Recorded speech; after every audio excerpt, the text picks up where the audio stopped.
What's up, Kabirit? Ngayon nga ay day 2 ng ating Brigada Eskwela 2023 and ngayong araw, Kabirit, ay sinamahan ako ng aking mga estudyante upang magbunot ng mga damo dyan sa gilid ng aking classroom at mag-floor wax naman upang nang sa ganun ay maging makintab ang ating sahig at ang iba naman ay nagpunas ng mga jealousy.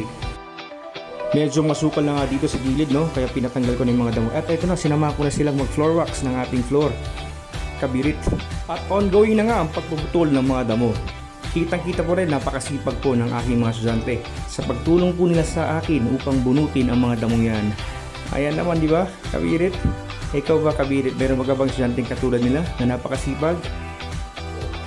Binubunot nila yung mga damo.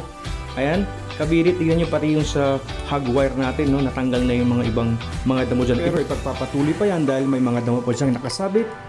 Ayan yung floor natin, Kabirit, napakalinis na. At nilinis na rin po ang napakasilosong parte ng classroom, ang jealousy para, Kabirit, no? Ayan po, kitang-kita nyo, ang mga estudyante ko pong tumulong pa upang bunutin ang damo.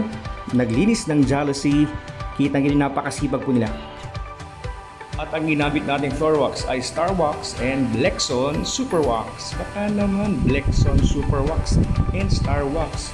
Sponsorship naman dyan para sa ating Brigada Eskwela upang nang sa ganun ay maging makintab, malinis ang ating mga sahig. Blexon Super Wax and Star Wax. Baka naman.